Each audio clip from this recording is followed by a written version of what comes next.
Welcome back to the show. If you're just joining us now, we're in the middle of a conversation with Wayne and Travis Simms. Wayne is in the oil industry and just emerged from Libya, where there is just a chaotic scene going on there right now. Now, oil is such an important export for the country, and it's impacting the entire oil industry, even on a global level. How do you think that this oil impact in Libya is going to affect Libya? Well, that's basically their only source of income is oil, and that they need to sell the oil to keep their economy going. And if they don't have the oil, it'll become a very poor country, and we'll probably have to support them or whatever. And Libya's they produce 2% of the world's oil consumption. Yep. So the price of oil is going to keep going up, and it's terrible that's going to have to happen. Huh? Now, have you made good friends, like Libyan friends, in the country over your stays there? Oh yes, I've had very, very good friends, very good Libyan friends, and they all speak very fluent. Most of them speak very fluent English, and I speak enough Arabic that we can get by. And in fact, just before I got on the British Royal Air Force Hercules to leave the desert, one of my friends that I've known for 30 years gave me a great big hug and had tears in his eyes as I was walking away. I mean, how does that make you feel? I mean, you must have felt terrible just having to leave them all behind. Yes, I did. I felt terrible having to leave my Libyan friends there in the chaos that's there, that not knowing what's going to happen to them now. And you could tell he was a very sad, an emotional moment when I left. Yeah. Yeah.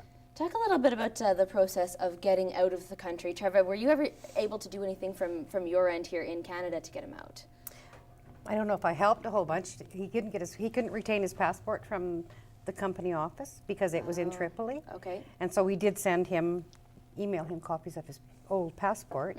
I did talk to the Canadian consulate. I don't know, I gave him a land location in the desert where they could actually land, the landing strip was. They weren't able to go there, were they? No, they weren't able to go there. They said, and so then it was kind of ironic that the British Army could actually, I guess they disobeyed rules. Right. Flew into the desert and just scooped them up. So it's kind of an amazing story when you think about it, you know. It really is, and you've said in a previous interview that you were thinking of crossing the Egyptian border. You were like very close to just sort of getting in a car and driving there. Talk a little bit about that decision. What fuels a decision like that? Okay, on Saturday my company was supposed to send out a plane to pick us all up. There was around 55 expats in our base camp, and they were supposed to send out a plane to pick us all up, take us to Tripoli. The plane was canceled. So then we were supposed to go again on Sunday, and again they were canceled because of the Tripoli airport being hectic. You just couldn't get no planes there. Yeah.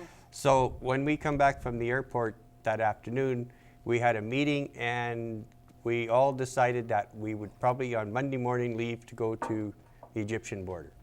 Were you scared? Sorry? Were you scared? We were starting to get a little bit concerned at that point in time.